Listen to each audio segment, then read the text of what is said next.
Olá pessoal, como que está o domingo de vocês? Galera, essa semana eu estava procurando alguns arquivos aqui no meu computador e me deparei com o PDF da prova que eu fiz para o acesso à graduação em Química, o vestibular da UF que eu fiz, né? Na época não tinha Enem, então cada universidade tinha o seu vestibular. É, particularmente eu até gosto mais desse modelo, o problema é que torna-se muito custoso para os alunos. O vestibular da UF na época era considerado um vestibular bem difícil por ser muito técnico, né? Você deveria ter um conhecimento mais técnico sobre aquele determinado assunto. Bom, eu fiz esse vestibular em 2002 e entrei na graduação em 2003. E aí eu resolvi então utilizar esse tempo de domingo para resolver com vocês esse vestibular, só que chamando a atenção a visão que eu tinha na época, né? Que é muito diferente, obviamente, da visão que eu tenho hoje. Vamos lá? Ah, pessoal, alguém vai fazer o concurso para professor de Química do IFRJ, esse edital que está aberto? Teremos uma mentoria especial para esse concurso. Tá? Aqui nos comentários, no comentário fixado, vai ter um link de um formulário do Google. Você clica nele, coloca lá seu e-mail e daqui a alguns dias, né, quando eu desenhar direito essa mentoria, eu mando informação para vocês, tá bom? Mas recomendo, vai valer muito a pena, tá? Então se você estiver interessado ou conhecer alguém que esteja interessado, coloca o seu e-mail aqui embaixo, tá bom? Vamos lá. A primeira questão de química, essa questão 17, e olha só quem aparece, gente, a cloroquina. A cloroquina, o mesmo fármaco que depois se tornou um remédio milagroso contra a Covid sem evidência científica nenhuma. Bom, a cloroquina sempre foi utilizada na terapia contra a malária, sempre foi bem eficiente. É para isso que serve a cloroquina, não contra a Covid. Mas vamos para a questão aqui. Eu errei nessa questão. Essa questão especificamente eu me lembro bem, tá? Porque essencialmente está perguntando aqui se a cloroquina é um ácido de Lewis, uma base de Lewis, enfim. Eu nunca tinha ouvido falar sobre ácido e base de Lewis. Eu só conhecia o ácido e a base de arrênios. Eu me deparei aqui com o nome base de Lewis, ácido de Lewis, ácido de Bronsted. Então ainda tem um outro cara, além do Lewis ainda tinha um outro cara. Eu não aprendi isso, não aprendi isso na escola, não aprendi isso no preparatório. Estudando em casa sozinho, nos livros que eu utilizei, que eram livros resumidos de volume único, eu não aprendi.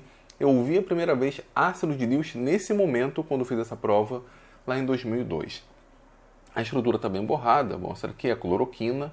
Temos aqui alguns pares de elétrons não ligantes no átomo de nitrogênio. Aqui, aqui, aqui. Esses pares não ligantes estão disponíveis, portanto, a cloroquina atua como uma base de Lewis. Mas vamos às opções. Letra A, a cloroquina é uma base de Lewis, certo? Porque cada átomo de nitrogênio pode receber elétrons de um ácido. Não, né? Uma base de Lewis doa pares de elétrons. A cloroquina é um ácido de Lewis? Não. A cloroquina é um ácido de arrênios? Não. A cloroquina é um ácido de Bronsted? Não. A cloroquina é uma base de Lewis porque possui átomos de nitrogênio que podem doar elétrons para átomos, bem tranquila, para ácidos. Bem tranquila, facinha, desde que a pessoa conheça os conceitos de ácido e base de Lewis, ácido e base de Bronsted, eu não conhecia na época. Bom, questão 18. A acidez estomacal devido à produção excessiva de HCl é combatida com a ingestão de bases fracas, como por exemplo hidróxido de alumínio, a fim de reduzi-la e evitar a alcalinização. Se o meio torna-se básico pelo excesso de hidróxido de alumínio, o estômago regula a acidez pela produção de HCl. Esse efeito é conhecido como revanche ácida. Assinale a opção que melhor ilustra o efeito mencionado. Bom, pessoal, isso aqui é uma questão clássica de como nós conseguimos fazer com que o sistema volte ao seu estado de equilíbrio ou um estado próximo. Nós temos, por exemplo, o HCl, colocamos hidróxido de alumínio, neutralizamos, mas se tiver muito hidróxido, o sistema tende a voltar à situação neutra, então vai produzir mais HCl. A questão indica, na verdade, que é um princípio de Le Chatelier. Tem como nós discordarmos um pouco, porque o princípio de Le Chatelier nós discutimos quando o sistema está de fato em equilíbrio. E aqui nós temos a reação do HCl com o AlOH3. Embora o AlOH3 seja uma base fraca, o HCl é um ácido forte. Então essa reação não fica no equilíbrio, né? Ela fica toda deslocada. Conceitualmente, como ele tenta passar, é uma espécie de resposta a uma situação equilibrada. É o princípio de Le Chatelier? Mas eu acho que não tem como nós discutirmos mais a fundo isso. Mas pelas opções que ele dá, é válido considerarmos aqui o princípio de Le Chatelier. Não lembro se eu acertei, enfim, não lembro. Questão 19. Bom, ele tem aqui um texto, eu vou pular essa parte inicial. Temos o ácido acetoacético, ele sofre um processo de descarboxilização, ou seja, essa carboxila acaba sendo convertida em CO2, e temos como outro produto a acetona. Ele pede para identificar qual o tipo da reação. Ora, eu tenho uma única espécie. Depois essa espécie é fragmentada, torna-se uma espécie menor com a eliminação de um pequeno fragmento, de um pequeno pedaço, nesse caso aqui o CO2. É um típico caso de reação de eliminação. Não é adição, porque nós não estamos juntando, não é esterificação, porque não é uma reação específica, não é uma substituição, muito menos uma polimerização. Eu espero ter acertado essa questão, né? Que mesmo não conhecendo exatamente essas reações, pela lógica, a gente consegue concluir. Mas, de novo, não me recordo. Aí pulamos para a questão 39. Essa daqui eu tenho certeza que eu acertei. Pulando aqui, né, a parte do texto, ele fala sobre extratos de plantas, óleos minerais. Ele chama atenção aqui ao citronelol e ao xeraniol, tá? E a relação isomérica entre eles.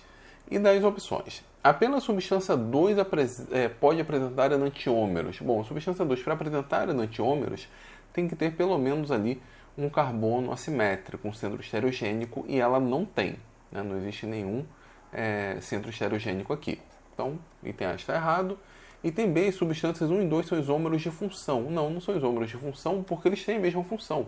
Temos aqui um OH e um alceno. São isômeros de posição, né? Diferença, posição dessa ligação dupla. C, a substância 1 possui carbono assimétrico e, portanto, pode apresentar atividade ótica. Se nós analisarmos, esse carbono aqui é um carbono assimétrico. E sendo um carbono assimétrico, sim, ela pode apresentar atividade ótica. Então a C está correta. D, as substâncias 1 e 2 apresentam tautomeria cetoenólica. Não é o caso. E a substância 1 apresenta isomeria cis-trans. Também não. Essa daqui eu tenho certeza que eu acertei, tá? Conhecia essa parte, dava para discutir. Questão tranquila, desde que você conheça esses conceitos. E, na real, a maior parte dos alunos de escola pública não sabem esse conceito e a tendência é ficar cada vez pior, né? Bom, questão 40 é uma questão de estequiometria. Muito provavelmente eu errei, eu não fazia noção nenhuma de estequiometria. Eu aprendi isso no meu primeiro período de graduação. Nós temos aqui o glicerol reagindo com ácido nítrico e formamos aqui a nitroglicerina. A reação já está balanceada. Ele pergunta, em um experimento de 25 gramas de glicerol foram tratados com ácido nítrico, obtendo 53 gramas de nitroglicerina. Ele dá a fórmula e ele pede o rendimento. Tem uma playlist aqui no canal onde eu falo tudo sobre estequiometria, inclusive rendimento. Vai aparecer aqui no card de indicação da aula, caso você queira aprender um pouco mais ou relembrar. Mas vamos lá, a primeira coisa que deve ser feita é determinar a massa molar. A massa molar da glicerina, colocando aqui 3 vezes a massa do carbono, 8 vezes a massa do hidrogênio, 3 vezes a massa do oxigênio, dá 92 gramas por mol. Para nitroglicerina, 227. Feito isso, podemos fazer 2 regrinhas de 3 bem básicas. Bom, o que aqui nos diz, né? Como é uma estequiometria 1 para 1, temos 1 mol de glicerina e 1 mol de nitroglicerina, a cada 92 gramas de glicerina, nós produzimos, com 100% de rendimento, 227 gramas. Se eu tenho 25 gramas, eu vou produzir quanto, no máximo, com 100%? Algo em torno de 61, 62 gramas de nitroglicerina. Com esses números, 61,68. Esse aqui é o meu 100%. Então, 61,68 corresponde a 100% de rendimento. Se eu produzir apenas 53, vai ser quanto de rendimento? 85,92, 86%. Alternativa correta. A alternativa é, com certeza errei essa questão. Não sabia fazer na época. Essa questão 41 devo ter acertado. Ele fala aqui sobre o processo de fabricação de chips utilizados em computadores e calculadoras eletrônicas, que ajudaria bastante nessa prova, mas não podia usar. Temos aqui a reação, só para ganharmos tempo. Ele pede variação de inox. Antes de vermos as opções, vamos lá. SiCl4, o NOx do cloro é -1, cada um deles, portanto o NOx do silício vai ser mais 4, e aqui o NOx do silício vai para 0, né, como uma substância simples. Hidrogênio é 0, aqui nós vamos ter -1 para o cloro e mais 1 para o hidrogênio. Se olharmos para o silício, ele vai de mais 4 para 0, ele está reduzindo o seu NOx, portanto, o SiCl4 é o agente oxidante. Tá? E vamos às opções. O SiCl4 é o agente redutor, pois o NOx varia de mais 4 para 0. Não, o NOx dele varia de mais 4 para 0. E por variar de mais 4 para 0, por estar reduzindo esse NOx, por ele estar se reduzindo ao longo da reação, ele atua como agente oxidante, ele provoca a oxidação da espécie alheia. Então a alternativa correta é a alternativa B de bola, né? O SiCl4, agente oxidante, pois o NOx varia de mais 4 para 0. As outras opções, né, estão erradas. Bom, 42, essa daqui também eu não saberia fazer, tá? Uma estequiometria bem básica também, mas para mim, na época, não era nem um pouco trivial, nem um pouco fácil. O cloro empregado no sistema de purificação de água é obtido industrialmente pela decomposição eletrolítica da água do mar mediante a reação química apresentada abaixo. Então temos o NaCl formando o Cl2. A massa de cloreto de sódio a ser utilizada na produção de 25 toneladas de cloro, supondo uma eficiência de 100% do processo, será aproximadamente. Vamos lá, né? Pela estequiometria, 2 mols de NaCl produz 1 mol de Cl2. Então, olha só, 2 vezes a massa de 1 mol do NaCl, 58,5, vai produzir a massa de 1 mol de Cl2, 71 gramas. Quanto que eu preciso para produzir 25 toneladas de Cl2? Posso fazer direto com 25 tom? Posso, não tem problema nenhum. Ah, mas eu quero colocar 25 vezes 10 a 6 gramas. Ok, mas não tem problema colocar com tonelada não. Por quê? Quando eu multiplicar aqui, ó, 2 vezes 58,5 gramas vezes 25 tom, dividido por 71 gramas, vai cortar grama com grama e a unidade final vai ser tonelada. Fazendo essa conta, temos 41,2 tom, né, porque tem 100% de rendimento. A alternativa correta é D, 41 toneladas. Fácil, né? Bem tranquila, mas com certeza eu não acertei. 43, uma questão de eletroquímica. Ele fala aqui que uma região da superfície do metal serve como anodo, onde ocorre a oxidação do ferro. Temos aqui o potencial já ajustado. Uma outra região serve como catodo, onde os elétrons são cedidos para o ferro e reduzem o oxigênio atmosférico à água, representado a seguir. Então, isso aqui é a reação de redução e aqui o potencial. A reação global é essa, nós só somamos, né, as duas reações, na verdade multiplicamos essa daqui por 2, mas não alteramos o potencial. E ele pergunta qual é o potencial padrão. Bom, se eu já modifiquei, já inverti a reação e ajustei o sinal aqui, o potencial padrão é a mera soma, tá? Então 0,41 mais 1,25, que vai dar 1,66 volts. Portanto, a alternativa correta é a alternativa D. Notem, a reação de cima já está no padrão de oxidação e eu já tenho aqui o potencial, não altero esse número, então faço simplesmente a soma. Bom, questão 51. Ela é bem interessante, notem só. 2 técnicos recebem para análise um frasco contendo solução de HCl com concentração desconhecida. O primeiro técnico transfere 20 ml dessa solução para outro frasco, adiciona 20 ml de água destilada, algumas gotas de fenolftaleína.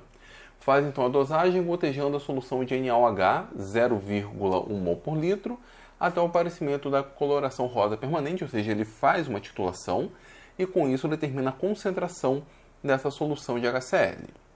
O segundo técnico utiliza também 20 ml da solução inicial, então a mesma solução, a qual adiciona 60 ml de água destilada. A seguir procede da mesma forma que o primeiro técnico e faz a dosagem. Sabendo-se que cada técnico calcula corretamente a molaridade da solução inicial do ácido, sabendo-se não, sabe-se, né, que eles calculam corretamente. Assim sendo, em relação aos resultados dos cálculos que os técnicos realizaram, pode-se afirmar que, bom, eles estão trabalhando a mesma solução. Tá? Peguei ali 20 ml, coloquei água. A adição de água na titulação não faz diferença, porque na verdade o que eu doso é o número de mols ali do ananito. Então, obviamente, as concentrações são as mesmas. Independentemente de um ter colocado 20 ml e outro ter colocado 60, a solução inicial tem a mesma concentração. A solução resultante, quando ele adiciona 20 ml ou quando o outro adiciona 60, aí não. Mas ele está perguntando sobre a solução inicial, né, daquela lá do HCl, onde tiramos 20 ml. Então, os dois técnicos encontram resultados iguais. A alternativa correta é a alternativa A. Isso daqui, galera, com certeza eu não acertei. A pessoa iria somar, né, 20 mais 20, ou seja, eu reduzi a concentração à metade, no outro eu somei com 60, então reduzir a concentração em um quarto, vai ver as concentrações e muito provavelmente iria acabar errando.